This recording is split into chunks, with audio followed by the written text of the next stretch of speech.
मुंबई एक प्रकार से अनसेफ हो चुकी थी।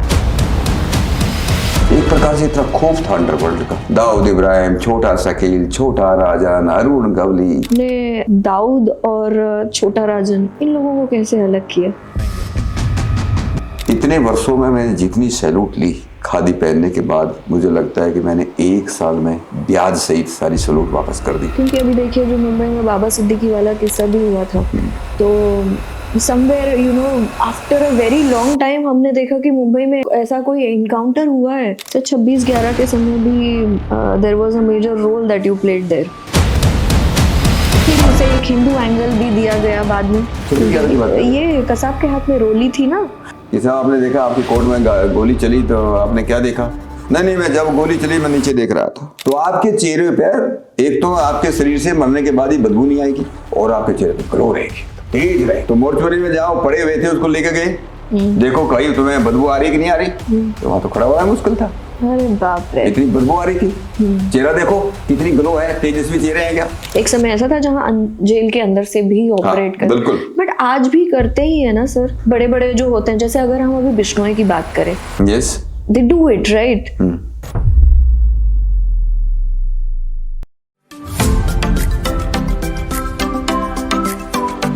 हेलो एवरीवन, नमस्ते, welcome back to another episode of the Ravya Sarda podcast. मैं हूं आपकी दोस्त और होस्ट राव्या सारडा।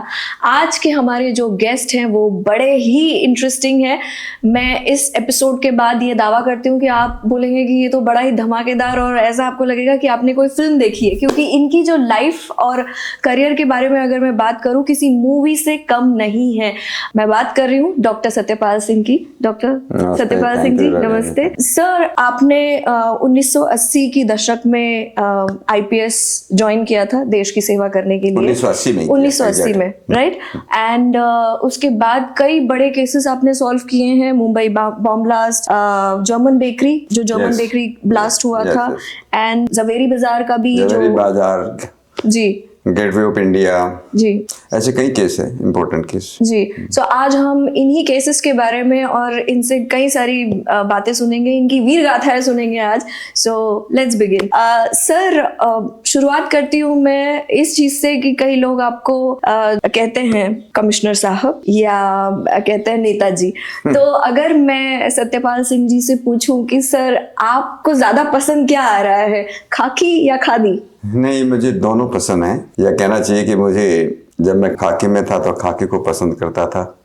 अब मैं खादी में आ गया तो खादी भी मुझको पसंद है जी। इसके पीछे दो बड़े कारण हैं। मैं ऐसा मानता हूँ कि खाकी का जो काम है, बहुत लोग इस बात को न शायद इतना रियलाइज करते, न अप्रिशिएट करते, लेकिन खाकी का काम या पुलिस का काम एक भगवान का काम है। लोग जो है जब मुसीबत आती है तो भगवान को याद करते हैं। पुलिस का काम एक किसान का काम है। जब किसान को अपनी अच्छी खेती करनी हो, अपने खेत में हल चलाने से पहले, बीज बोने से पहले, खेत में जो झाड़ झंकार होते हैं, वीड्स होते हैं, उनको निकालने का काम करते हैं। ऐसे ही पुलिस भी, उसका काम है कि समाज में या देश में कानून व्यवस्था को बनाकर रखा जाए, सज्जनों की रक्षा हो, अच्छे लोगों की रक्षा हो जी। तो उसके लिए जरूरी है कि जो दुर्जन है, गुंडे हैं, बदमाश हैं, उनका दमन किया जाए, उनका सफाया किया जाए। इसलिए मैं एक प्रकार से बोलता हूँ कि किसान का काम है और पुलिस का काम एक इंसान का भी काम है।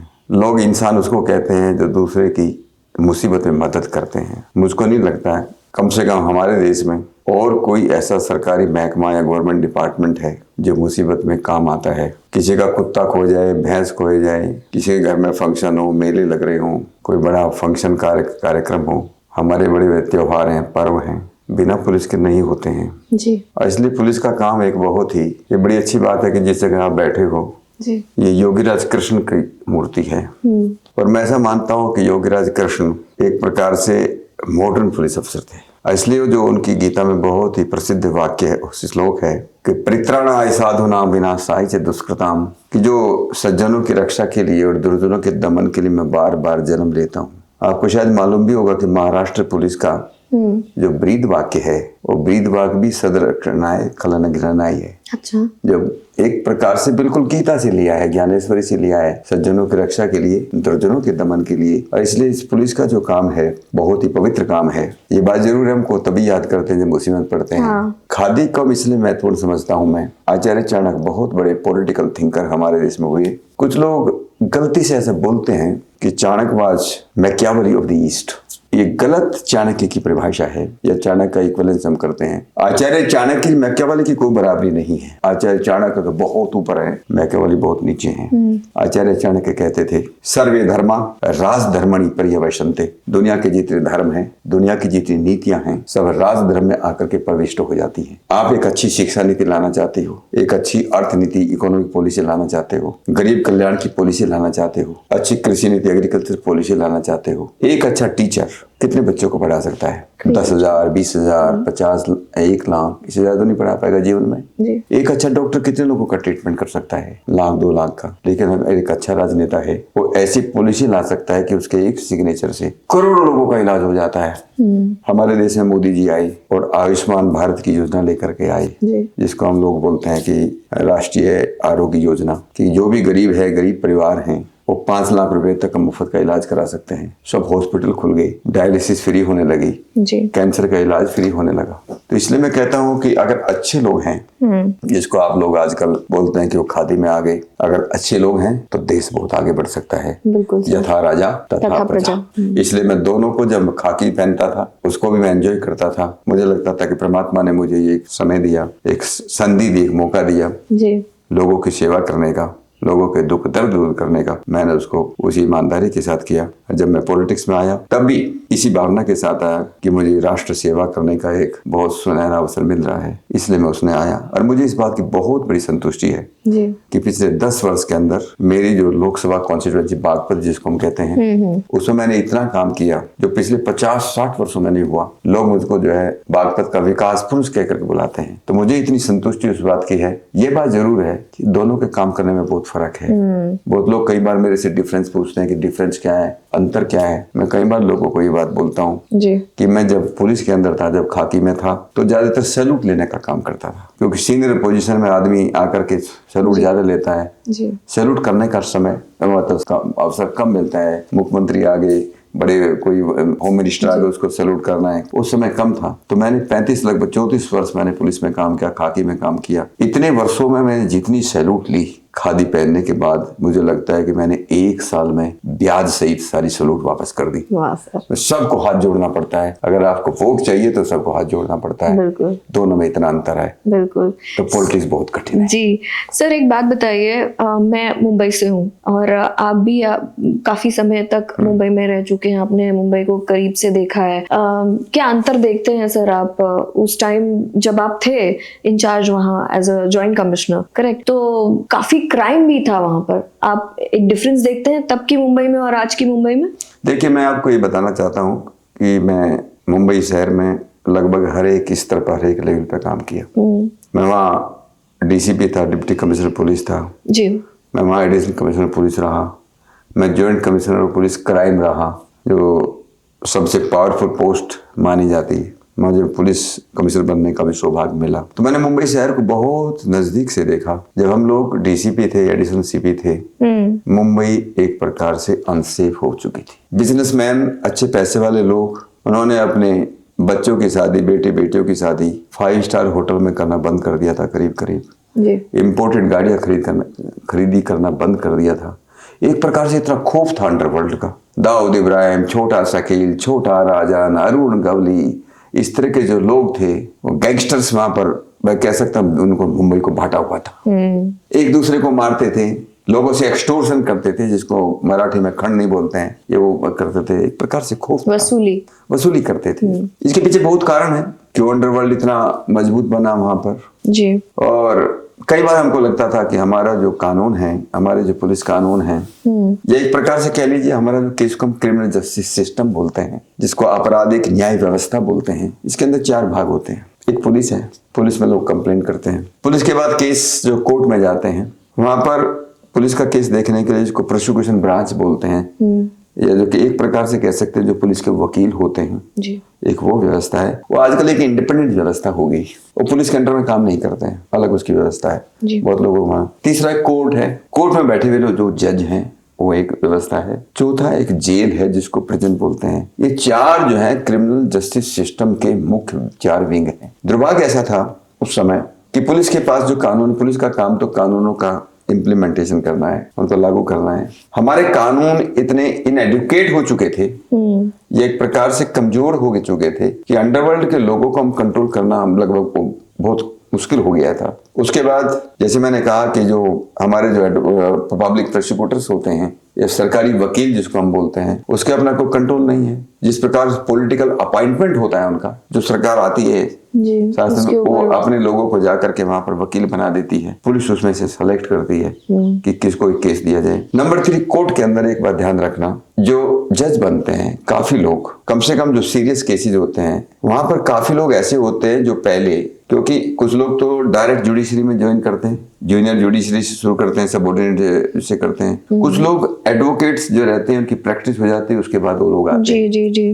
तो उनका एक माइंड सेट हो जाता है। और जनरली जो अच्छे वकील होते हैं वो डिफेंस काउंसिल का काम करते हैं, मतलब जो ये अपराधी हैं या जो आरोपी उनकी तरफ से खड़े होते हैं। तो ज्यादातर ये देखा गया, बच जाते थे इस वजह से। ज्यादातर क्या होता है कि एक सरकारी वकील और एक प्राइवेट वकील they are more competent, more efficient, more knowledgeable as compare to the government वकील कह लीजिए, पब्लिक प्रोसिक्यूटर कह लीजिए।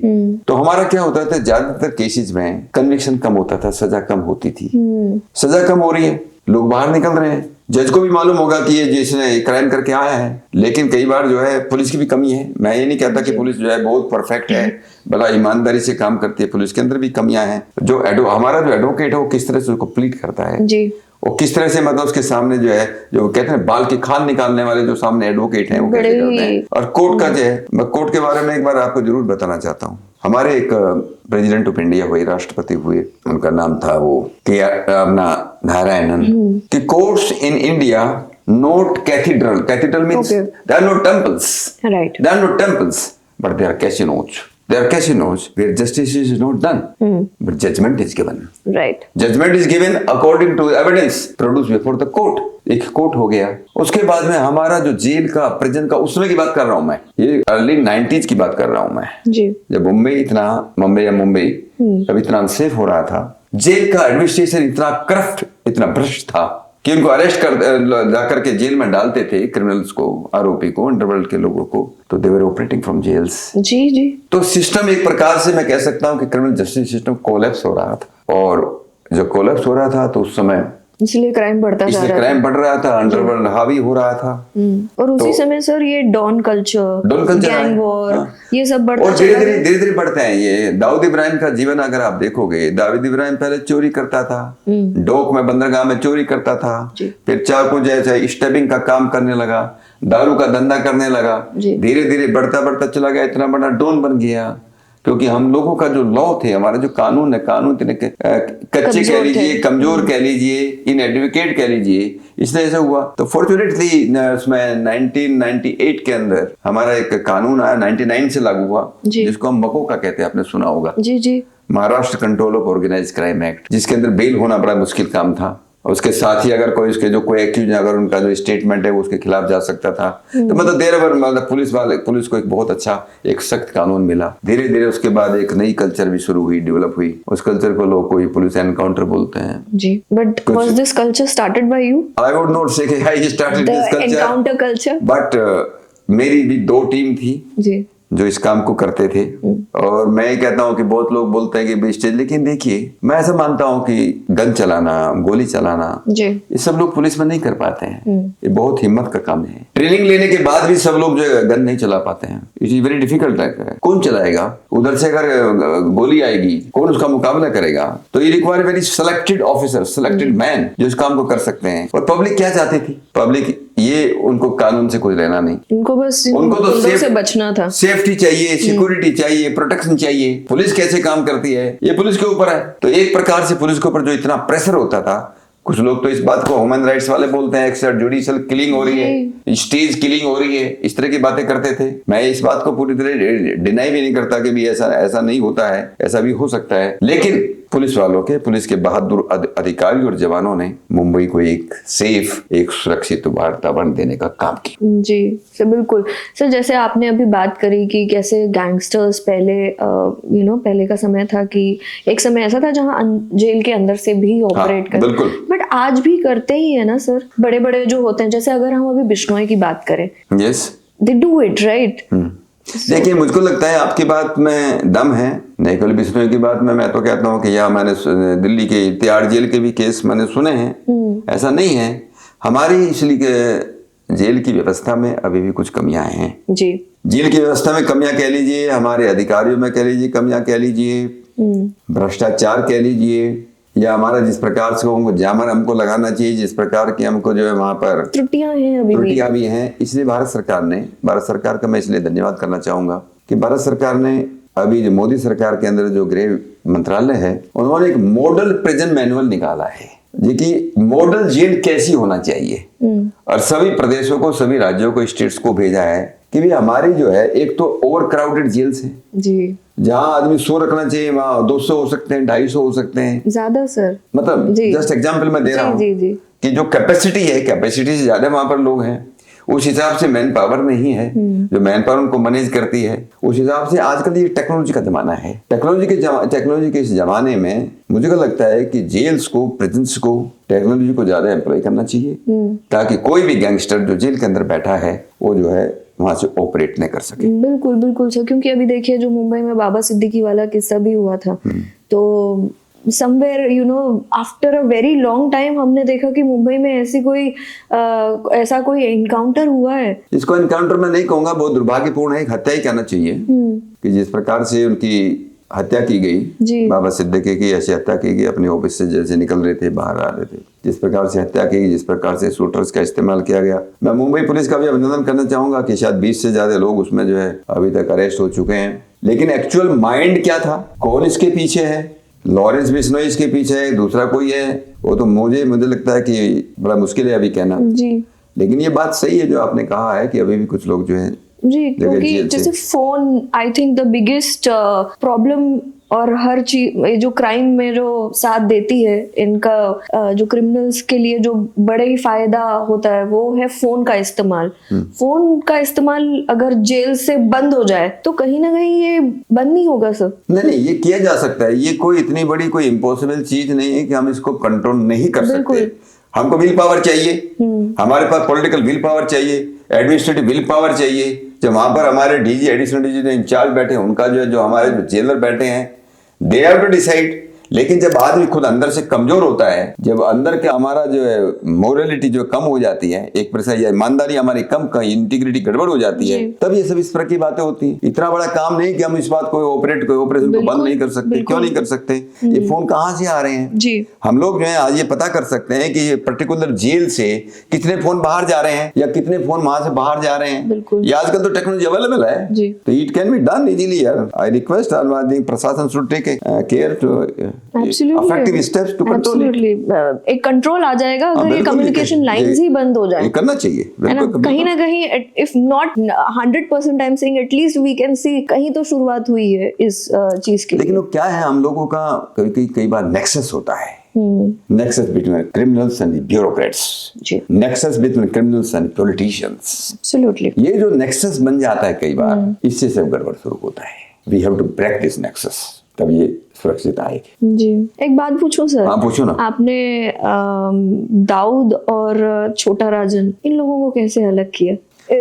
there are many stories I know about this, but एक टर्निंग पॉइंट मुंबई अंडरवर्ल्ड में तब आया था जब छोटा राजन दाऊद से अलग हो गए। उसके पीछे जो कारण था, जो बड़ा कारण हुआ जी, बड़ा जो सीरियल बम ब्लास्ट हुए मुंबई के अंदर 93 में, और जिस प्रकार से बम ब्लास्ट हुए, जिस जगह पर बम रखे गए, जैसे वो ब्लास्ट हुए, जैसे लोग मारे गए, उसको देख करके लोग ऐसा मानते हैं, और ये उसमें भी आई है बातें, पुलिस के इन्वेस्टिगेशन में बातें आई हैं कि छोटा राजन इस बात से थोड़ा नाराज भी हुआ कि भाई हिंदुओं को मार रहे हैं लोग। एक हिंदू अंडरवर्ल्ड एमर्ज होने लग गया, उस हिसाब से एमर्ज होने लगा। कुछ लोग, कभी कोई क्या होता है, पुलिस का हो या प्रशासन को कई बार इस तरह की बातें चाहता भी है कि अंडरवर्ल्ड को कैसे कमजोर किया जाए। तो इस फूट के बीच में कहीं आपका हाथ है सर? देखिए, मैं अपना व्यक्तिगत हाथ बोलूं मैं नहीं कहूंगा, लेकिन इस मामले में जरूर कि ये जो अलग अलग हुए, जैसे मैंने कहा, जो ब्लास्ट हुई, सीरियल बम ब्लास्ट हुए, उससे से इस तरह की बातें शुरू हुई। और पुलिस वाले क्या करते हैं, उनको तो अंडरवर्ल्ड को खत्म करना है। छोटे राजन के ग्रुप से उनके पास सूचना आ रही है, तो छोटा शकीला दाऊद के लोग मारे जा रहे हैं, दाऊद के उससे खबर आ रही है, छोटे राजन के लोग मारे जा रहे हैं। हमको हमारा तो उद्देश्य एक ही था कि कि मुंबई सेफ बनना चाहिए। बिल्कुल। कोई मुस्लिम अंडरवर्ल्ड है, कोई हिंदू अंडरवर्ल्ड है, ऐसा कुछ नहीं। Underworld is underworld, criminal is criminal, ये हमारा सिद्धांत। ये बात सही है, बट मैं सिर्फ जानना चाहती थी that you know what were the tactics that you used during that time इनको कमजोर करने के लिए। Everything, every tactics cannot be public। आप बहुत पॉलिटिकली आंसर कर रहे हैं। कई बार जो है, कई बार उसको पब्लिकली सेफ साइड के आप आंसर कर रहे हैं सर। मैं चाहती हूँ आप मुझे बताएं, आप अब ये हो गया, मैं जानना चाहती हूँ कि सर ने क्या किया, वो जानना चाहती थी मैं उस समय। जैसे मैंने बताया आपको, मैंने आपको बता दिया। Because this was a very political correct answer। सूचना, information, intelligence, using the intelligence against each other. लोग अब लगे छोटा राजन के लोग मारे जा रहे हैं, अरे सूचना जो है छोटा दाऊद के गैंग से आई होगी, वो अच्छा उन्होंने दी होगी तो उसके खिलाफ हो रहे हैं। दाऊद के लोग बोले कि अच्छा ये छोटे राजन के लोगों से इंटेलिजेंस पुलिस के पास गई होगी तो उनके खिलाफ हो रहे। हमारे लिए तो अच्छा है, आपने भिड़ने दिया, भिड़ने तो अच्छी बात है, ये पुलिस के लिए तो अच्छा है ना। हाँ। तो इट्स गुड जी। हाँ। जी। समाज के तो दोनों दुश्मन है ना जी। दुश्मन आपस में मार रहे हैं जी। But that should not be publicly done. ये हमारा काम। जी जी जी सर अब जैसे आप राजनीति में हैं, मेरा सवाल ये है कि समवेयर ना कई बार ये अफवाह कह लीजिए, ये सत्य भी है कहीं ना कहीं कि पॉलिटिशियंस का इन अंडरवर्ल्ड के साथ कहीं ना कोई कनेक्शन होता ही है। जैसे उस समय भी था दाऊद, छोटा राजन का पॉलिटिशियन से कनेक्शन था, इसके बारे में क्या कहेंगे? देखिए इसके बारे में जैसे मैंने जिक्र किया 1993 के बम ब्लास्ट मुंबई में हुए, उसके बाद भारत सरकार ने एक कमेटी बनाई। उस कमेटी का नाम है एन वोरा कमेटी। जी। एन वोरा की जो कमेटी थी उसने काफी डिटेल्स इकट्ठी की, अंडरवर्ल्ड में किस किस आदमी के संबंध किस किस पॉलिटिशियन से हैं, कुछ ब्यूरोक्रेट के भी नाम उसमें आए, लेकिन वो report dispatch the supreme court directions कभी पार्लियामेंट के पटल पर नहीं रखी गई। तो मेरी जहाँ तक जानकारी है, क्योंकि उसके अंदर कुछ बातें, कुछ मुझे मुंबई में जाता हूँ क्योंकि मुझे उनसे भी क्राइम था जी। हम लोगों ने भी जो दाऊद का भाई है इकबाल, उसको हम लेकर आए थे वहां से, दुबई से लेकर के आए थे जी। उसने भी स्टेटमेंट दिया था, वो स्टेटमेंट मुंबई पुलिस के पास भी है, भारत सरकार के पास भी है, और उसने नाम बताए थे कि किस तरह से पॉलिटिशियन के कुछ के नाम हैं। लेकिन मुझे मालूम चला है, क्योंकि मैंने तो रिपोर्ट नहीं पढ़ी फाइनल, सुप्रीम कोर्ट के डायरेक्शंस के बाद भी वो रिपोर्ट नहीं रखी, क्यों ऐसा बोला गया। और बड़ा इंपॉर्टेंट एक बात हम आपको बता रहा हूँ उसी के बारे में, कि उस जमाने में इंद्रजीत नाम से उस समय भारत सरकार में गृह मंत्री थे, उनका बड़ा फेमस स्टेटमेंट है on the floor of the house, Lok Sabha में, there is a nexus between politicians and criminals and bureaucrats which is difficult to be broken. We can pass the law but we cannot implement them. Situation is so bad. At that time situation was so bad. जी। और जब तक एक effective, जैसे मैंने कहा, जब तक effective political leadership नहीं चाहिए। अब मैं फॉर एग्जाम्पल मैं आपको बता रहा हूँ, when I was in the police, Modi ji के आने से पहले कितने बम ब्लास्ट होते थे देश में, न मुंबई सुरक्षित थी, न दिल्ली सुरक्षित थी, न कलकत्ता था, न चेन्नई था, न बेंगलुरु था, कश्मीर में तो मैं कह सकता हूँ अभी भी थोड़ा है, लेकिन पूरा देश देखिए आप। 2014 के बाद क्या हुआ देश के अंदर, क्यों बम ब्लास्ट होना बंद हो गए? There is a political will, a strong political will कि we will not allow this kind of thing to happen। ये जो टेररिज्म चल रहा है, टेररिज्म के पहले जो कांग्रेस के जमाने में, इट इज अनफॉर्चुनेट कि there was some soft corner ऐसे तत्वों के साथ, इसलिए हम उस लोगों को कंट्रोल नहीं कर पाए। पुलिस वही है, एजेंसीज, इंटेलिजेंस एजेंसीज वही, सिक्योरिटी एजेंसीज वही हैं जी। लीडरशिप चेंज हुआ है ना, ऊपर को पॉलिटिकल लीडरशिप चेंज हुआ, पॉलिटिकल लीडरशिप चेंज हुआ तो देश में जो है, देश में बम ब्लास्ट होना बंद हो गई जी। मतलब जम्मू कश्मीर को आप छोड़ दीजिए, सब फिर भी वहाँ कम हुआ है अभी। मैंने कश्मीर का नाम इसलिए लिया, काफी मतलब काफी कम हुआ है। अब आप जाके वहाँ ट्रैवल कर सकते हो। के मोर देन 80% नक्सल वायलेंस जी देश में कम हो गई है। बिल्कुल। पत्थर वहाँ क्यों ये करते थे, पत्थरबाजी क्यों होती थी कश्मीर के अंदर, क्यों पत्थरबाजी नहीं हो रही अभी, क्यों बंद हो गया? वो उन लोगों के लिए उस समय वहाँ की जो पॉलिटिकल लीडरशिप थी, वहाँ के जो लोग थे, उनके लिए terrorism has become a business. Terrorism एक बिजनेस हो गया, एक बिजनेस हो चुका था, इसलिए आज जो है सेफ एंड सिक्योर महसूस करता है। बिल्कुल बिल्कुल। सर आप पर्सनली मिले हैं किसी गैंगस्टर से? बहुत लोगों से मिला हूँ। किससे मिले सर आप? अब नाम लेने की जरूरत नहीं है, लेकिन बहुत लोगों से मिला हूँ। हम लोगों ने अरेस्ट भी किए हैं, लोगों के एनकाउंटर भी हुए हैं, लोगों के इंट्रोगेशन भी हुए हैं। बिल्कुल। तो काफी लोगों से जो है मिलने का, मैं सौभाग्य तो इसको नहीं कहूंगा, लेकिन हम लोगों का तो ड्यूटी था जी उनसे जो है सूचना निकालना है, क्या हो रहा है, कैसे ऑपरेट करते थे, क्या कौन कौन उनके साथी हैं। तो ये तो सर एक तो नाम बताइए कि किससे मिले थे आप? You have met many of them but हाँ, मैंने टॉप गैंगस्टर्स भी मेट। जी you met Dawood and all? Dawood I did not meet, but Dawood के जो बड़े चमचे थे उनसे मेरी बात जरूर हुई है। जी हाँ।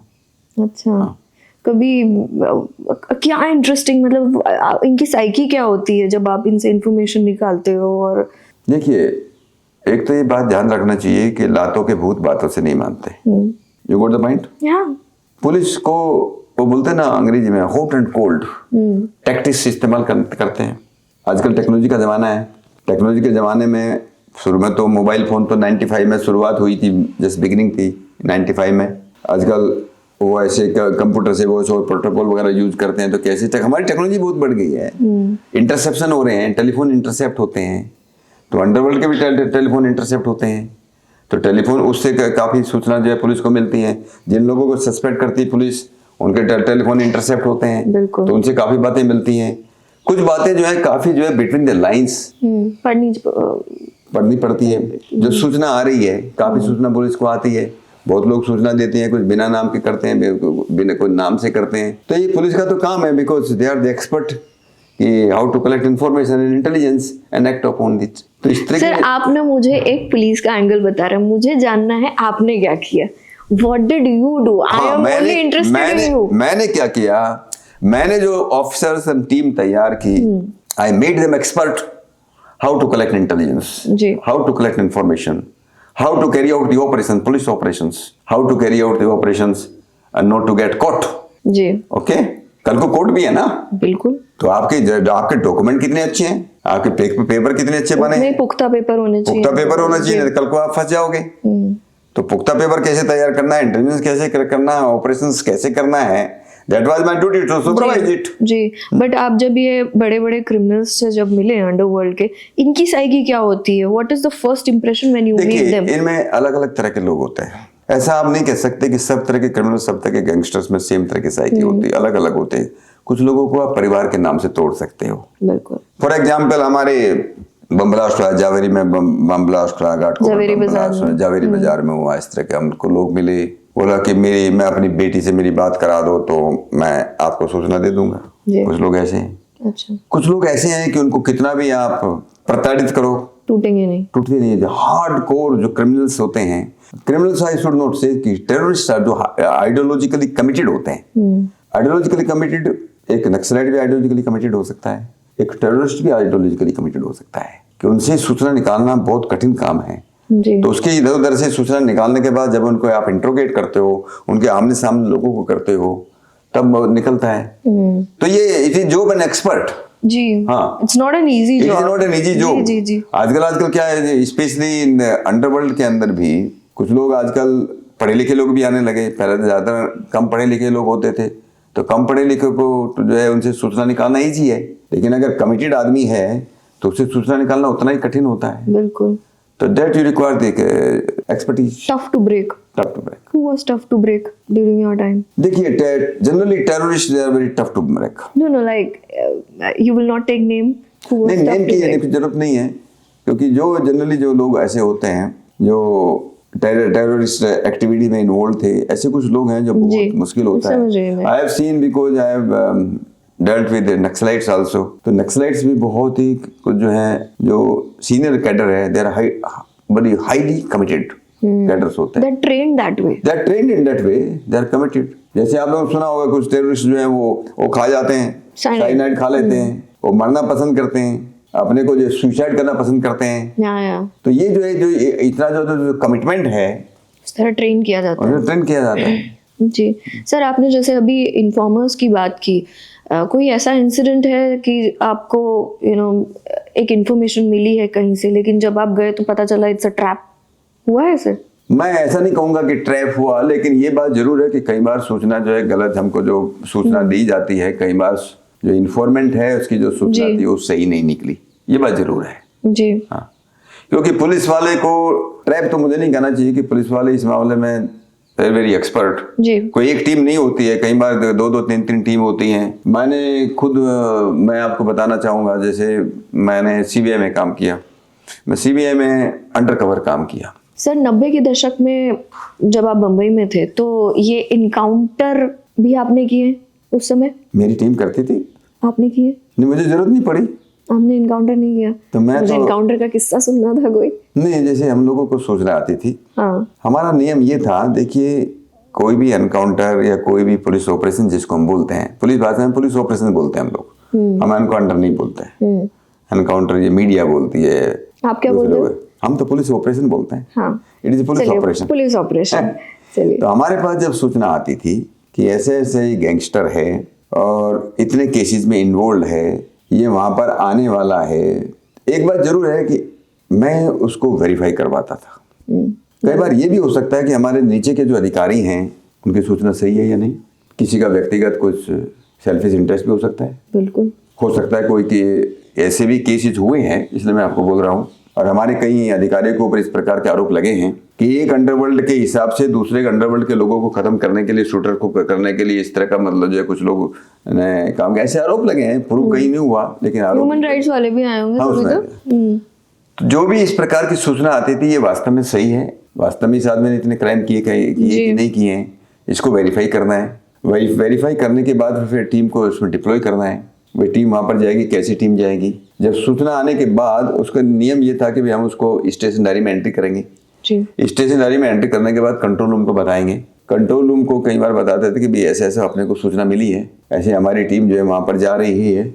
उसके बाद अपनी 2-3 टीम जाती थी और उसके बाद जो है मान ली गैंगस्टर्स लोग मिले हैं, 1 मिला, 2 मिला, 4 मिले, कई बार एक्सचेंज ऑफ फायर भी होता है। तो इस तरह से वो तो पर्टिकुलर उसके बाद होने के बाद हमारे लोग किस प्रकार से प्रोटेक्ट, कल को कोई ह्यूमन राइट्स का आदमी आ जाएगा कि इन लोगों तो स्टेज एनकाउंटर किया है, कोल्ड ब्लड मर्डर किया है, ऐसे एलिगेशंस हुए हैं, कई बार हुए हैं। तो उसके जो डॉक्यूमेंट्स तैयार करना है, क्योंकि कल क्या है कोर्ट में उस जैसे मैंने आपको बात कही है, ये दुर्भाग्य की बात है, जैसे जेल का एविडेंस को मानता है और कई बार जो है हमारा जुडिशरी भी दुर्भाग्य से, हमारा एक सेशन जज का आदमी, सेशन जज लेवल का आदमी, उसका नाम मैं बताना पसंद नहीं करूंगा, बिल्कुल ये बात अरेस्टेड, वो अंडरवर्ल्ड को मदद कर रहा था।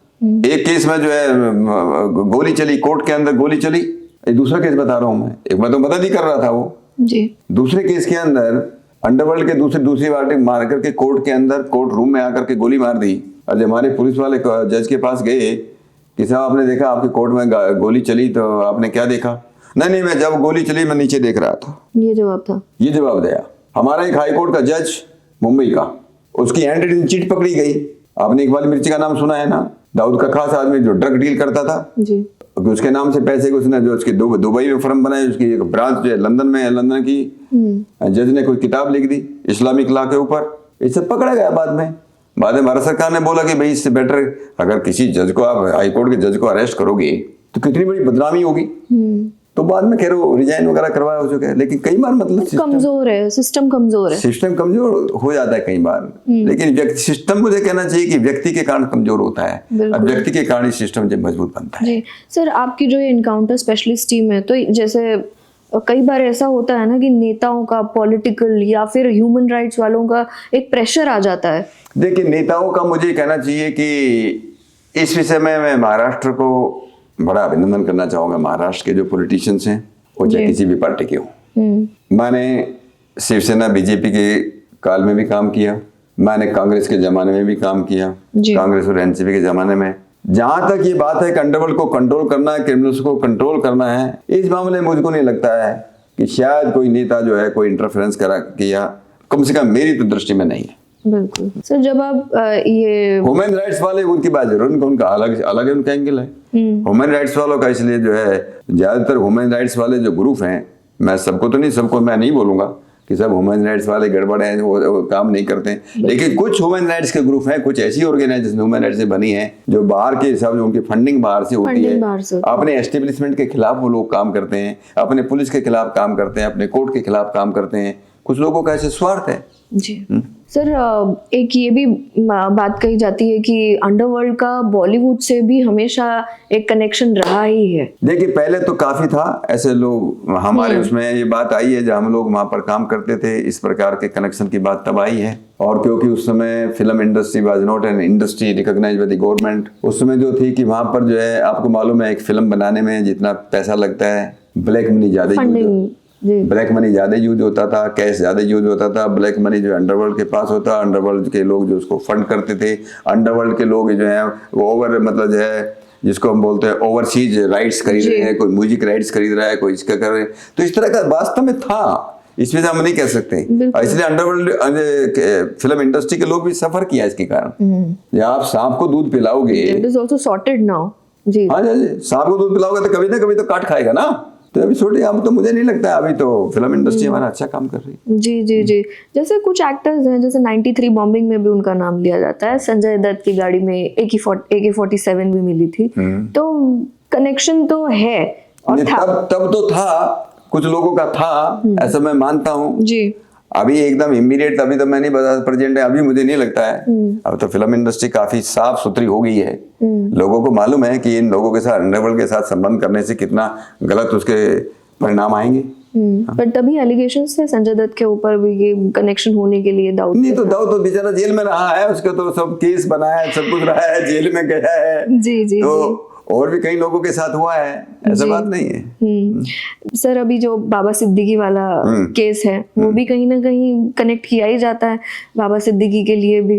अब देखिए मेरी जानकारी में, मैं व्यक्तिगत जानकारी जब तक मुझे नहीं है, मैं इस विषय में बोलना मेरे लिए ठीक नहीं है। जी सर।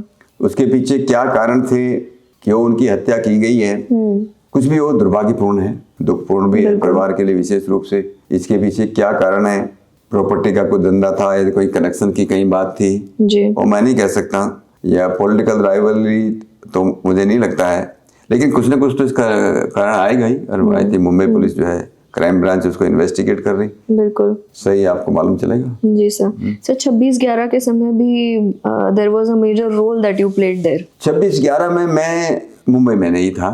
नहीं मैं तो जब कसाब को, मैंने सुना है जब कसाब को फांसी मैंने दिलवाई जी, हाँ, तब मैं पुलिस कमिश्नर था, लेकिन क्योंकि 26/11 जब हुआ उस समय पुणे का पुलिस कमिश्नर था। और ये बात जरूर है कि कसाब को फांसी दिलवाने का काम वो मेरे टाइम में हुआ।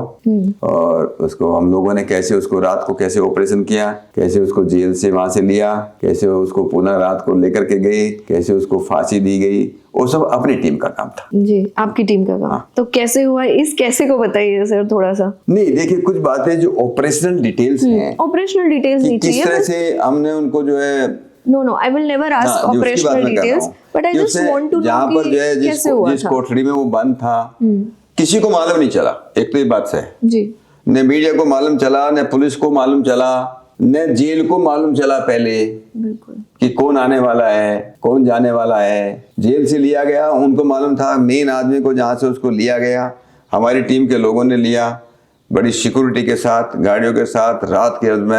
रात को जहां तक मुझे ध्यान है शायद 2 बजे के आसपास जो ऑपरेशन किया गया, रात को ऑपरेशन किया, वहां उसको रात को लेकर के गए। तो टॉप लोगों को केवल मालूम था, मतलब पुलिस को भी मालूम था। जब फांसी लग गई, अपने को खबर आ गई कि अभी जो है वो उसमें चले गए जी, जहन्नुम में गए कि जन्नत में गए, वो तो उन्हीं को मालूम होगा, भगवान को मालूम होगा कहाँ गए।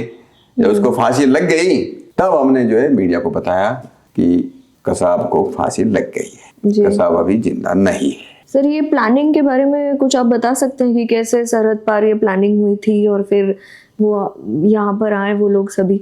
देखिए ये हम लोगों को जैसे अब तो आप सब फिर इसे एक हिंदू एंगल भी दिया गया बाद में। 26/11 की बात है, ये कसाब के हाथ में रोली थी ना।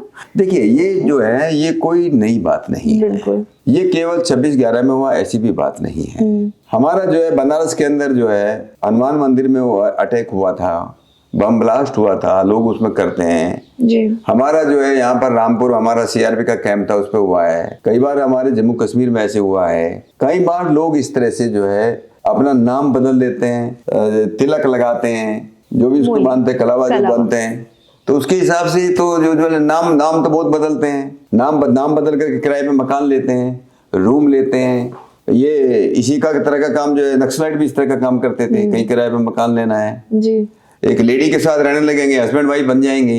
इस तरह से टेररिस्ट भी कई बार करते हैं, अंडरवर्ल्ड के लोग भी करते हैं। ये कई कई केसेस में ऐसे हुआ है कि नाम बदल करके पूरा हिंदू नाम लेकर के वो रहने लगते हैं लोग, और उसके बाद ये सब करते हैं। जी जी जी सर, आपने तो बहुत ज्यादा उतार चढ़ाव और एकदम वो क्या कहते हैं एडवेंचर देखा है अपनी लाइफ में। हाँ, वो तो बिल्कुल सही याद है। मैं इसको क्या एडवेंचर तो क्या कहूँ, हमारा तो काम इतना वो था कि देखिए, समाज को सुरक्षित करने के लिए, जैसे मैंने पहले आपको कहा, दुर्जनों का दमन करना ही पड़ता है। हार्ट हिटिंग टैक्टिक्स लगानी पड़ती है। कई बार हम बोलते हैं कई बार कि आयरन ग्लोव्स इन वेलवेट, बोलते हैं आयरन जो है, iron hands in velvet gloves.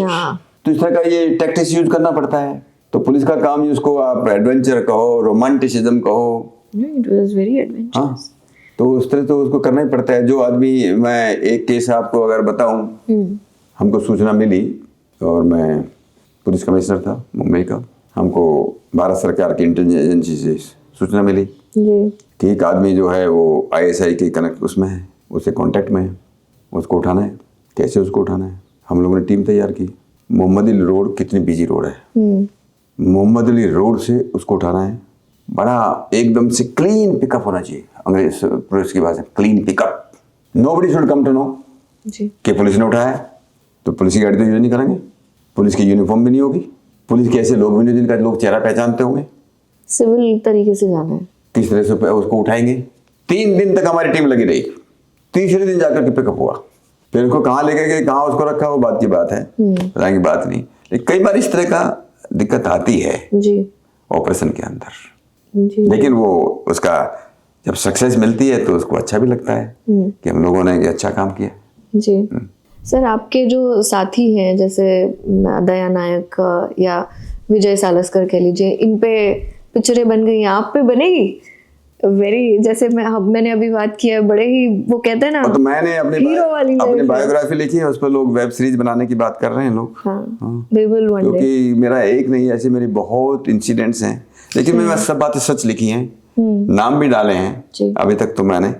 फिर आपने किताब में नाम डाल दिया, आप यहाँ नाम नहीं बताया, बताइए। अभी थोड़ा समय है जी, अभी थोड़ा समय है। गलत बात है सर। पॉलिटिशियंस के भी नाम है उसमें, सब तरह के उसमें नाम है, सब उसमें नाम है, कौन क्या करता है, कैसे बोलता है, ये सब उस तरह के नाम है, तो उसमें रखे। It's already published. नहीं, it's not publish, not yet publish, not yet finalised. इसमें कुछ मैं जो फाइनल टच दे रहा हूं, इसीलिए आप नाम नहीं बता रहे हैं अभी। हाँ, एक बात बताइए सर, आपने इतने अंडरवर्ल्ड के लोगों को तोड़ा है। बम्बई से थोड़ा आगे चलते हैं, नागपुर की तरफ आपने जो मटका गैंग है उनको भी आपने मतलब तोड़ दिया था।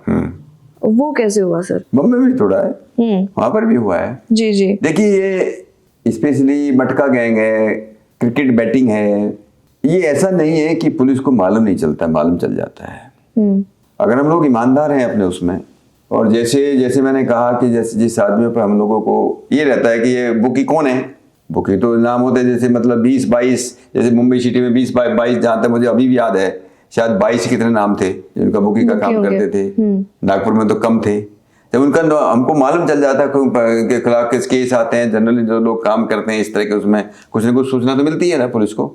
ऐसे लोगों के इंटरसेप्ट करना शुरू हो जाते हैं, फोन इंटरसेप्ट होने लगते हैं। कई बार सूचना मिलती है, कई बार सूचना मिलने के बाद वहाँ फ्लॉप भी, जैसे आपने बताया कि कई बार फ्लॉप भी हो जाता है ऑपरेशन, कई बार होता है। उससे पहले लोग जो है वो लीक हो जाती है, इन्फॉर्मेशन लीक हो जाती है। हो कई बार आदमी इन्फॉर्मेंट डबल एज काम करता है, और पुलिस को भी सूचना देता है और उन लोगों को भी सूचना दे देता है। तो कई बार इस तरह की घटना होती है जी जी। तो एक बार अगर सूचना मिल गई और आपने एकदम इफेक्टिव ऑपरेशन हो गया, आपने सारा उनका इक्विपमेंट वगैरह सारे उनके सीज कर लिए, और जेल से जनरली भाई भी अगर सिंडिकेट है, आपने बको का कानून लगा दिया, तो easily they can not come out of the bail. जी जी बिल्कुल। सो मैं ये जानना चाह रही थी, जैसे आप बम्बई में थे तो बम्बई का क्राइम खत्म कर दिया आपने, अब नागपुर, तो नागपुर में भी आप प्लेज लेते हैं कि क्राइम खत्म कर देंगे? मैं कह सकता हूँ कि नागपुर में तो पहले पुलिस कमिश्नर था मैं, मुंबई से पहले ही था, लेकिन यहाँ मैं ज्वाइंट सिविक क्राइम था, एडिशनल सिपी था, तो यहाँ पर तो एनकाउंटर तो यही ज्यादा हुए मेरे मुंबई में जी। उसके बाद मैं नागपुर में गया हूँ, तो नागपुर के अंदर भी, Nagpur had become the crime capital of Maharashtra, एक हिसाब से मैं कह सकता हूँ। इतने ज्यादा हाई क्राइम नागपुर के अंदर था, इतने मर्डर्स वहां पर होते थे, इतना क्राइम वहां पर था। लेकिन अफेक्टिव पुलिसिंग करने का मतलब जो है, अफेक्टिव पुलिसिंग जब होती है ना, उसके बाद धीरे धीरे गैंगस्टर को, गुंडों को, जो लोग हैं, गुंडे लोग हैं या बदमाश लोग, उनको धीरे धीरे मालूम चल जाता है कि पुलिस अभी टॉलरेट नहीं कर पाएगी इस बात को। जी जी सर, लेकिन ये मटका गैंग क्या है, अगर आप बताएं क्या होती है? जैसे बैटिंग के बारे में तो पता है, क्रिकेट बैटिंग के बारे में, ये क्या होता है? ये तो देखिए ज्यादा, इनमें कोई ज्यादा फर्क नहीं है, सेम है, बैटिंग ही है। Almost same. हाँ, मटका कहेंगे सब, ये सेम। अच्छा, हाँ, वैसे ही उसी उसका प्रकार नाम की। अलग अलग है उसमें, मटका अच्छा, ओके ओके, मुझे लगा पता नहीं, नेवर हर्ड बिफोर, सो मैं जानना चाहती थी कि मटका गैंग है क्या, क्या करते हैं।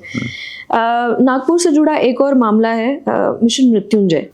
ये भी है जिसके ऊपर आपने बम्बई में जब काम किया था, तो और नागपुर में स्टूडेंट्स का सपोर्ट मिला आपको। देखिए, मैंने इस बात को बहुत अनुभव किया, महसूस किया, विशेष रूप से जो मिशन मृत्युंजय था, it was a student front against terrorism. आतंकवाद के खिलाफ विद्यार्थियों का एक फ्रंट तैयार किया गया। सबसे पहले शुरुआत इसकी, आप सही कह रहे हो, नागपुर में शुरुआत की गई। हम लोगों ने महसूस किया कि कोई भी आदमी टेररिस्ट क्यों बनता है। अरे ऐसा टेररिस्ट बन जाए कि उसको इतना ब्रेन वॉश कर दिया जाए कि वो सुसाइड करने के लिए, आत्महत्या करने के लिए तैयार है, अपने को ब्लास्ट करने के लिए तैयार है। उसका मोटिवेशन कितना हाई होगा। क्यों ये भेद हो रहा है, क्यों लोग, हिंदू मुसलमानों का जो भेद हो रहा है, तो मैंने महसूस किया कि अगर हम लोगों को, देखिए, ये द्वेष क्यों पैदा होता है, भेद से पैदा होता है। भेद हम ये कर दें, इस्लाम बोले हमको हिंदुओं से खतरा है, हिंदू बोले हमको इस्लाम से खतरा है, मुसलमानों की पॉपुलेशन बढ़ती जा रही है, हम उसमें चलते आ रहे हैं, अगर ये इस्लाम बढ़ेगा तो हिंदुओं को खतरा है। ये जो भेद है कि हम ही सबसे अच्छे हैं, हमारा धर्म ही जो है भगवान का धर्म है, हमारा धर्म ही अल्लाह ने दिया है, दूसरा का धर्म गड़बड़ है। जैसे ये जो अपने सिमी के लोग कहते हैं, सिमी के लोग क्या बोलते हैं कि हम चाहते हैं कि सारा दुनिया जो इस्लामिक बन जाना चाहिए। सिमी के स्टूडेंट फ्रंट है सिमी, मुस्लिम उसका। तो ये जो भेद जो हम करते हैं, तो भेदात भयम, जब भेद पैदा होता है तो भय पैदा होता है। भाई इनसे खतरा हो सकता है, मुझे ये अलग है, मैं अलग हूं, उसे भय पैदा हो। जब भय होता है, भय में द्वेष पैदा होने लगता है। हम सांप से हमको भय लगता है, भेड़िया से हमको भय लगता है, तो उससे प्रति द्वेष पैदा हो जाएगा। जब द्वेष पैदा होता है, द्वेष से इंटॉलरेंस पैदा होती है, असहनशीलता होने लगती है, जिससे हमको द्वेष वो लगने लगेगा, उससे हमको उससे बात करना नहीं करेंगे। जब इंटॉलरेंट हो जाते हैं, intolerant brings violence, an extreme form of violence becomes terrorism. Extreme form of violence becomes terrorism. तो ये जो भेद पैदा कर रहे हैं समाज के अंदर, जो भेद पैदा किया जा रहा है, कहाँ पर इन बच्चे जो स्टूडेंट्स हैं हमारे, कल को बने, इनके अंदर अगर ये बताया जाए कि धर्म के नाम पर जो ये बताया जाता है कि भाई अगर अपना धर्म का काम करोगे, इस्लामिक टेररिस्ट बनोगे तो जन्नत मिलेगी, जिहादी बनोगे तो आपको जन्नत मिलेगी। जैसे फॉर एग्जाम्पल आपने कसाब का जिक्र किया, कसाब को कैसे ब्रेन वॉश किया गया। मैंने कैसे, हम लोगों ने पूछा कसाब से कि भाई आप क्यों बने टेररिस्ट, उम्र भी तो कम ही थी उसकी, कि हमको बताया गया मरने के बाद जन्नत मिलेगी। यहाँ तो शराब पीने को मिलती नहीं, वहाँ शराब भी मिलेगी, मजे करने के बड़े बड़े मौके मिलेंगे, हूर मिलेगी। आपने सही बोला। तो इसकी पहचान कैसे है कि आप जन्नत में जाओगे, कि हमको बताया गया कि मरने के बाद अगर आप, कहते हैं आप शहीद हो जाते हैं ना, बोलते हो शहीद हो गए, धर्म पर शहीद हो गए, दीन पर शहीद बन गए, तो आपके चेहरे पर एक तो आपके शरीर से मरने के बाद ही बदबू नहीं आएगी, और आपके चेहरे पर ग्लो रहेगी, एकदम तेज रहेगा मरने के बाद। ठीक है, तो पुलिस वाले उसको लेके गए जे हॉस्पिटल में, जे हॉस्पिटल में 9 और पड़े थे ना उनके लोग, जो मारे गए थे ना, तो उनको लेके गए, तो मोर्चुरी में जाओ, पड़े हुए थे, उसको लेके गए, देखो कहीं तुम्हें बदबू आ रही कि नहीं आ रही, तो वहां तो खड़ा हुआ मुश्किल था। अरे बाप रे, इतनी बदबू आ रही थी, चेहरा देखो कितनी ग्लो है, तेजस्वी चेहरे हैं क्या, तो चेहरे तो वहां मुरझाए हुए थे, मरे होगा, कैसे होता है, तो गड़बड़ी था सारा। बोला कि तो मुझे तो यही बताया गया, तो सारा गड़बड़ी है। हमने स्टूडेंट्स को ये बताया कि देखिए इस तरह से जन्नत के नाम पे, आज तक ये जन्नत, मुसलमान जन्नत बोलते हैं, हिंदुओं में स्वर्ग बोलते हैं, कोई 5वां आसमान बोलता है, कोई 7वां आसमान बोलता है, कोई 11वां आसमान बोलता है। आज तक दुनिया में लाखों साइंटिस्ट हैं, किसी ने, इतने सैटेलाइट चल रहे ऊपर, किसी ने पता लगाया कि आजकल कहाँ है जन्नत और स्वर्ग कहाँ है। नंबर 1 बात। नंबर 2, धर्म ये नहीं है कि मंदिर और मस्जिद में जाना, धर्म वो है, धर्म का सार ये है, जो आप अपने लिए चाहते हो दूसरों के लिए करो, जो अपनी आत्मा को पसंद है वही दूसरों के लिए करो। नंबर 3, उस जमाने में ऐसी हालत इतनी खराब थी कि भरोसा नहीं था कहाँ ब्लास्ट होगा। आप बस से जा रहे हो, ट्रेन से जा रहे हो, शॉपिंग करने जा रहे हो, मूवी देखने जा रहे हो, कहीं भी ब्लास्ट हो सकता है, कहीं भी बम हो सकता है। तो security should become our religion. Security सुरक्षा हमारा धर्म बन जाना चाहिए और क्रिएटिंग अवेयरनेस हमारा मिशन बनना चाहिए। जी। तो ये हमारा ब्रीद वाक्य था मिशन मृत्युंजय का। Security is our religion, awareness is our mission. तो गांव मतलब हर एक से उसमें जो है कॉलेज में स्कूल्स के अंदर हमने लोग बच्चों को जो है लाखों बच्चों ने जो है सबसे पहले जो है वो हमने ऐसे लिखवाए कि युवा क्या कर सकते हैं सिक्योरिटी के लिए। उनके क्लब बने, मिशन मृत्युंजय क्लब बने। मिशन मृत्युंजय क्लब में हमको बताया, उनको हम पुलिस में उसमें लेके जाते थे, पुलिस के हेडक्वार्टर में लाते थे जी। हथियार उनको बताते थे, पुलिस का परेड उनको दिखाते थे, पुलिस के जो पुलिस स्टेशन जो वहां जा रहता था उसको उनके दोस्ती करते थे कि भाई सबको नहीं बताया ये हमारे दोस्त हैं। तो जो पुलिस से जो भय होता था, पुलिस वालों को सूचना नहीं देते, बोले हमारे ऊपर कल को के जो है आपको सूचना कहाँ से मिली। तो धीरे धीरे बच्चे जो है इस विषय में काफी बने। और मैं आपको बताता हूँ, हमको कम से कम 2 बार मुझको याद है कि स्टूडेंट से बहुत अच्छी सूचना मिली क्रिमिनल्स के बारे में। देखिए पहले जैसे मैंने आपको बताया, पहले क्रिमिनल बनता है छोटा, ज्यादातर जो आजकल तो टेररिस्ट पढ़े लिखे भी बनने लगे थे बाद में, लेकिन जनरली जैसे दाऊद का मैंने आपको बात की, दाऊद का हाथ 93 में बताता है, लेकिन दाऊद पहले तो छोटा ही था, चोर। तो धीरे धीरे इसको बोलते हैं broken Windows syndrome. Broken Windows syndrome. अगर किसी घर की जो है विंडोज टूटी हुई है और आप उसको रिपेयर नहीं करते हो, चोरों की निगाह बहुत जल्दी जाती है। आज विंडो टूटी है तो उनको कल को दरवाजे भी टूट सकता है। इसलिए उसको बोलते हैं ना वो कि जैसे ही आपको मालूम चले उससे दबाना उससे जरूरी है, उसी समय दबाना है। क्रिमिनल जो टेंडेंसी है, जो प्रवृत्ति है क्रिमिनल, हर एक आदमी पहले मन से क्रिमिनल बनता है, बाद में करता है ना काम। तो इन बच्चों को हमको लगा कि मिशन मृत्युंजय एक हमारा जो फ्रंट है, सबसे बड़ा वर्कशॉप, सबसे बड़ी फैक्ट्री कहाँ है जहाँ युवाओं को आप इन्फ्लुएंस कर सकते हो, प्रभावित कर सकते हो, कहाँ है? हमारे स्कूल और कॉलेज सबसे बड़ी फैक्ट्री, सबसे बड़े वर्कशॉप हैं जहां हम बच्चों को, युवा माइंड को इन्फ्लुएंस कर सकते हैं, प्रभावित कर सकते हैं कि सुरक्षा के लिए क्या करना चाहिए, खुद सुरक्षित रहने के लिए क्या करना चाहिए, देश की सुरक्षा के लिए क्या करना चाहिए। कैफे में लोग, अगर कोई लोग जा रहे हैं साइबर कैफे में, कौन लोग किन साइट को देख रहे हैं, या इनके बम बनाने के इंग्रेडिएंट क्या हो सकते हैं, इस तरह की बातें हमने मिशन मृत्युंजय के माध्यम से हमने नागपुर में भी किया, हम लोगों ने पूना में भी किया, हम लोगों ने इस बात को मुंबई में भी चलाया।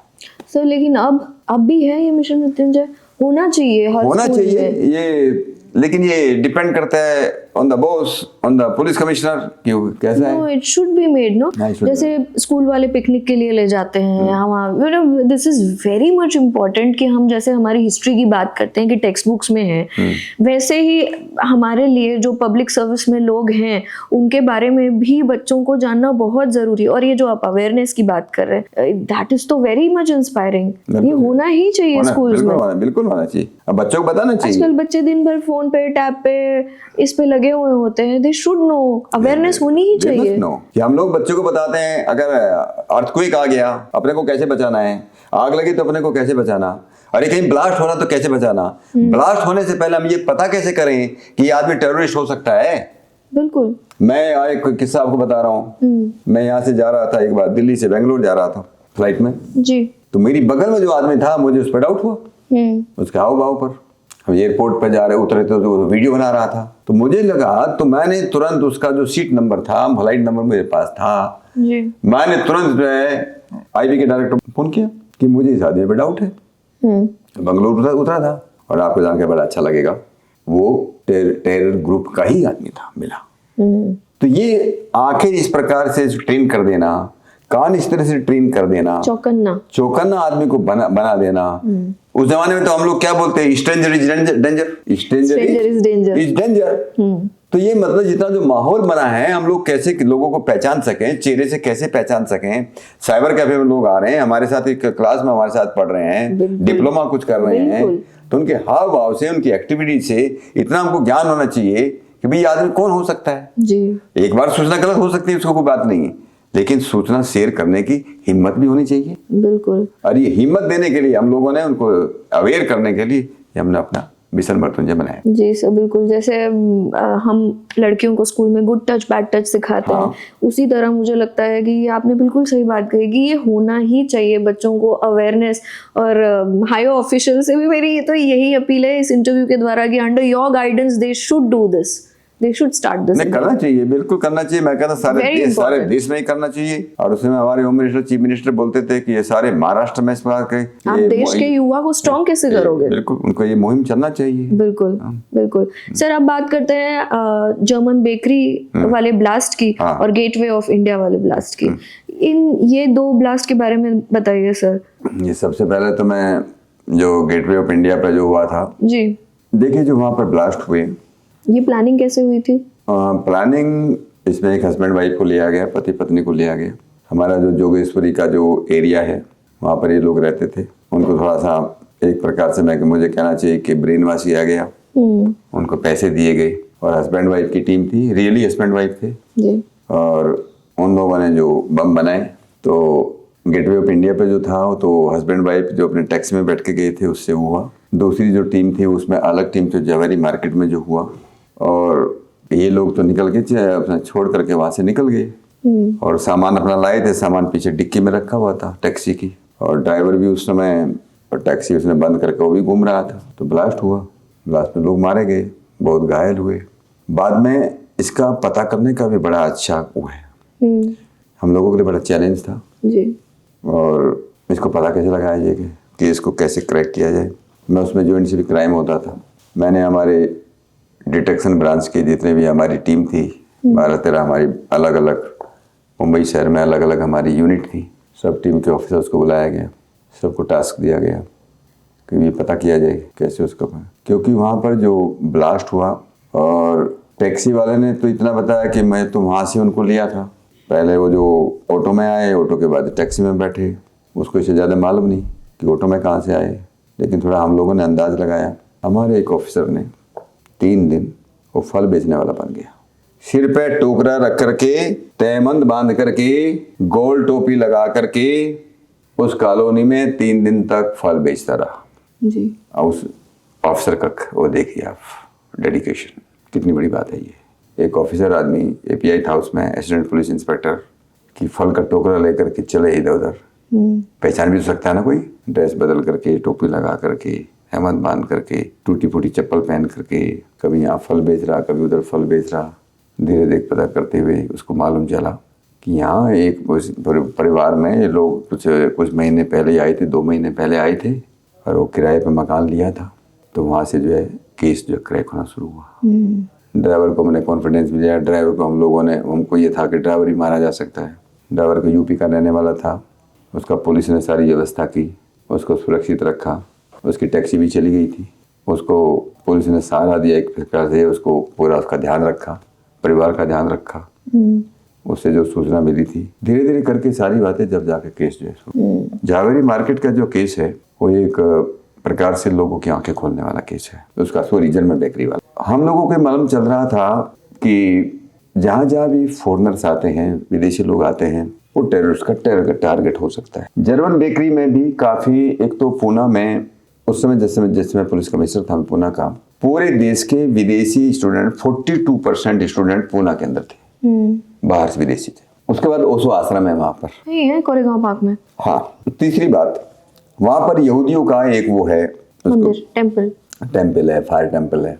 फायर टेम्पल तो पारसियों का होता है, इसका कुछ और नाम है, मुझे भूल गया मैं क्या बोल, जीविश का वो था। हम लोगों ने राइटिंग में, लिखित में, जर्मन बेकरी भी जहाँ चलती थी उनको भी लिख के दिया कि भाई आपके यहाँ विदेशी लड़के भी आते हैं, स्टूडेंट भी आते हैं, विदेशी लोग भी घूमने भी आते हैं, और आपको ध्यान रखना है। एक तो जो लोग आ रहे हैं, तो जो अगर कोई बैग लेकर आते हैं उसकी चेकिंग होना चाहिए। Before the incident in writing. पर आपने ये कैसे दिया? आपको कोई टिप मिली थी पहले? हमको टिप ये मिली थी कि जहाँ जहाँ भी हमारे विदेशी लोग आते हैं वो वहाँ टारगेट हो सकता है। ये केवल पूना के लिए नहीं था, हर जगह जनरल था, पूरे देश के लिए था, पूरे देश के लिए था। तो मैं पूना में था, हम लोग पूना में कर रहे थे, तो इन लोगों को हम लोगों ने राइटिंग में दिया कि भाई आप डोर फ्रेम मेटल डिटेक्टर लगाइए। होटल में आकर के लोग रुकते हैं तो होटल के अंदर भी एक्सरे मशीन होने चाहिए जी। कम से कम जो ये डोर फ्रेम मेटल डिटेक्टर तो लगाइए चेक करने के लिए। अगर आपको कोई भी सस्पिशियस चीज मिलती है, कोई बैग दिखाई देता है, हम लोग बड़ा इसका अवेयरनेस क्रिएट करते थे, पूरा जागृति मतलब समाज में करते थे। भाई कोई भी बैग पड़ा हुआ नजर आ जाए, खिलौना नजर में आ जाए, टिफिन मिल जाए, टिफिन में तो बम ब्लास्ट हुए ना, बम दिल्ली के अंदर बम ब्लास्ट हुए टिफिन में। तो ऐसे जो होते थे हम लोग बोलते थे कि तुरंत जो है पुलिस को सूचना दीजिए। और आपको जानकर के बड़ी हैरानी होगी, इस जर्मन बेकरी के अंदर जो ये होते हैं अपने बैरे जो होते हैं सर्वर, इन लोगों ने देखा कि बैग पड़ा हुआ है। जाकर के काउंटर पर बताया असिस्टेंट मैनेजर को कि एक बैग पड़ा वहां काफी देर से। तो वो अपना पैसे गिनने में इतना मग्न रहा, मतलब लोग बहुत आ रहे थे। 52 मिनट्स के बाद ब्लास्ट हुआ। 52 मिनट्स के बाद अगर जब उसने उनको बताया था कि भाई यहाँ पर कोई बैग पड़ा है, उसी समय तुरंत पुलिस को फोन कर देते जी, तो ये इंसिडेंट ही नहीं होता। हम लोग जो बचे हैं, पुलिस वाले जो बचे हैं, हमारी everything was in writing. German bakery को भी राइटिंग में दी हुई थी क्या क्या सावधानी रखना है। एक कम से कम 20 दिन पहले उनको हम बता चुके थे कि कैसे कैसे ध्यान रखना है जी। लेकिन अगर, इसलिए मैं कहता हूँ ये मिशन मृत्युंजय हम लोगों ने शुरू किया, भाई अगर आप अपनी सुरक्षा के लिए सावधान नहीं हो फिर क्या करोगे आप। बिल्कुल। तो इनकी जिम्मेदारी थी, वो उन्होंने नहीं किया। इसमें शायद 17 लोग इन्हें मारे गए जर्मन बेकरी में। ये हुआ, ये उनकी मूर्खता से जी, या उनकी उपेक्षा से कहने के बाद भी इग्नोरेंस तो मैं क्या कहूंगा, सोचा कि होगा, पड़ा होगा, ले जाएगा कोई, बैग ले जाएगा। हाँ, काउंटर पर रिपोर्ट करने के बाद नहीं ये हुआ। So many people lost their lives just because of एक जरा सा मतलब आप देख नहीं पाए। सर जैसे we have come to end of our discussion, बहुत सारी बातें शेयर करी आपने। We have started discussing. We have just started the discussion. I have to come back again to take the names. Yes. जी sir, पर अभी जो आपने इंसिडेंट बताए बॉम्ब ब्लास्ट के वगैरह, अगर मैं आपको पूछूं इनकी जो ये जो साइकोलॉजी होती है, जैसे वो हस्बैंड वाइफ ने भी आपने अभी बताया यहाँ पर, क्या मोटिवेट करता है इनको? एक तो कुछ तो इनको लालच होता होगा ना, एक तो पैसे का, एक तो फैमिली का। व्हाट इज देयर दैट आप खुद के बारे में तो नहीं सोच रहे हो, लेकिन you are killing so many innocent people, so many innocent lives. वो देखिए, उनको जिस प्रकार से वो किया जाता है, इतना पैसा दिया जाता है इनको कि अपनी लाइफ ही खत्म कर रहे हैं। अपने दीन के नाम पर, धर्म के नाम पर, इस्लाम के नाम पर आप अगर कुर्बान हो जाओगे तो आप जो है जन्नत मिलेगी, हूरें मिलेगी, ये सब वो होगा। इस तरह से मैं तो कहता हूँ कि इनके जो ट्रेनर हैं और कितने कमाल के ट्रेनर हो गए कि लोगों को, युवाओं को यहाँ तक जो है मतलब इतना जो है मोटिवेट कर देते हैं कि लोग अपना जीवन कुर्बान करने के लिए तैयार हो जाते हैं। सर एजुकेटेड भी टेररिस्ट है और जो अनएजुकेटेड तो छोड़िए, ठीक है, जैसे कसाब जैसे समझ में आए हमें, है ना, जिनको पकड़ लिया गया, पर एजुकेटेड भी है। एजुकेटेड लोग भी अच्छे जो है, टेक्नोक्रेट भी, इंजीनियर्स भी, MBA करने वाले बच्चे भी कई बार वो टेररिस्ट बन गए हैं। वो क्यों बनते हैं? क्योंकि हम लोगों ने जिस प्रकार से धर्म को, रिलीजन को, उसके नाम पर जिस तरह हम लोगों ने उनको मोटिवेट तुम मुझे जिस तरह किया है, या उनको एक प्रकार से ब्रेन वॉश किया है, तो हम लोग जो है, इसका मतलब क्या है, देखिए अगर ये निगेटिव बातें हैं जी, इन निगेटिव बातों से उनको हम ब्रेन, क्या हमारे पास जो पॉजिटिव थिंकिंग है हमारे पास इतनी पावरफुल नहीं, इतनी पोटेंट नहीं है कि हम इन युवाओं को इतना जम वो कर सके कि उनके उसमें कम न आए कभी भी। देखिए जब बम ब्लास्ट होता है, बम ये नहीं देखता कि मुस्लिम है कि हिंदू है, ऑब्वियसली ब्लास्ट ये नहीं देखता कि महिला है कि कोई बच्चा मर रहा है, तो उसमें ये बातें नहीं कोई देखता है। तो बच्चों को हम, इसलिए मैंने कहा था बच्चों को शुरू से हम कैसे उनको ट्रेन तैयार करें कि रिलीजन के नाम पर जिस प्रकार से बहकावा, अंधविश्वास और पाखंड चलता है, रिलीजन के नाम पर जो चल रहा है देश और दुनिया के ऊपर, हमें उसके बारे में सही जानकारी होना चाहिए। धर्म क्या है इसके बारे में जानकारी होना चाहिए। जैसे मैंने कहा, देखिए हम लोगों का जो पहले जो धर्म था, एक किस्म जिसको हम बोलते हैं, जो हमारे लाखों करोड़ों वर्षों से जो ऋषियों ने हमको सिखाया, उसमें हमको ये बताया गया, कम से कम धर्म का एक जो है ये पता करने के लिए सबसे बड़ा सोर्स जिसको हम कहते हैं, अगर कोई पढ़ा लिखा नहीं है, जो हम अपने लिए पसंद करते हैं वो दूसरों के लिए करें, वो धर्म का सबसे बड़ा असेंस है, सार्थक है, वो बेस है। तो हम लोग ये हैं जैसे कि मंदिर में जाना, मस्जिद में जाना, गुरुद्वारे में जाना, अगर इसी को रिचुअल को हम लोगों ने अगर धर्म समझ लिया, ऐसा नहीं है। हमारे लोगों ने तो धर्म इसको कहा था कि धर्म के तो 10 लक्षण होते हैं, अहिंसा, सत्य, स्थैर्य जो है, ये जो होते हैं कि चोरी नहीं करना, झूठ नहीं बोलना, जो है दूसरों के ऊपर दया धर्म करना, ये जो था हिंसा, सबसे पहले तो अहिंसा आते थे, हिंसा नहीं करना, ये हम लोगों ने सिखाना छोड़ दिया। आजकल हमारे बच्चों को, हमारी शिक्षा में सबसे बड़ी कमी यही आई है जी, कि हम अपने बच्चों को संस्कारित करना छोड़ गए। हम लोग तो संस्कार बच्चों को सिखाया नहीं जाता है, तो बच्चों को संस्कारित बच्चों को करना चाहिए। ये बताना चाहिए कि धर्म, अगर हम लोगों को बता दें कि भगवान का स्वरूप, अगर हम ये कर देंगे, हम कुछ भी करो, जाकर के जो है मस्जिद में जाकर के जिस दिन आपकी कयामत होगी, आपको जो है जो माफ कर देंगे ना, आपको जन्नत मिल जाएगी। या जाकर के जो है आप मंदिर में जाकर भगवान के सामने हाथ जोड़ दो, आपके सारे पाप जो है माफ हो जाएंगे। ये नहीं है, जो जैसा करेगा वैसा ही भरेगा। जितने जोर से मुक्का मारोगे उतनी जोर से आपको चोट लगेगी, जितनी जोर से गोली चलेगी उतनी जोर से पीछे झटका लगता है उस बंदूक के अंदर।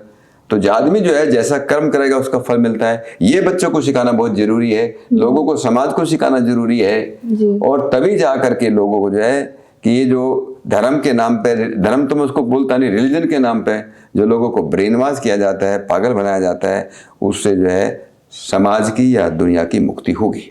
बिल्कुल बिल्कुल sir. Sir thank you so much, thank you कि आपने हमें समय दिया। ये कॉन्वर्जेशन इतना इंटरेस्टिंग था। मैं कहूँगी सारी ऑडियंस जो शुरू से देख रही है वो एंड तक इसे ज़रूर देखेगी, क्योंकि इतनी सारी चीज़ें आपने बताई है अवेयरनेस के लिए, जो भी आपने बताया ये बहुत ज़रूरी है। हम सभी नागरिक को अवेयरनेस के बारे में सीखना, या जो जितना भी आपने बताया है सब very interesting, and I hope audience also. हमारा जो है गीता में भगवान कृष्ण कहते हैं कि देवी गुण क्या होते हैं, दैवी संपदा क्या होती है। उस दैवी संपदा में सबसे पहली चीज है कि हम अभय कैसे बने, हम सुरक्षित कैसे बने, हमें डर खत्म हो जाए उसमें जो है। ये तभी हो सकता है जब हम जागृत होंगे, जब हम अवेयर होंगे। अवेयरनेस बहुत जरूरी है। तो अवेयरनेस जो है दैट इज द मूल मंत्र। सो ऑडियंस से मैं कहूंगी कि ये मूल मंत्र है, and we have just started the conversation. And मैं फिर आऊंगी एक बार, फिर सर के साथ कॉन्वर्सेशन करने के लिए आऊंगी, तब हम और किस्से कहानियां लेके आएंगे सर की बहादुरी की। आप हमें कमेंट में लिख के बताइए when do you want the next season to come out, हम लेकर आएंगे। Thank you again sir. Thank you.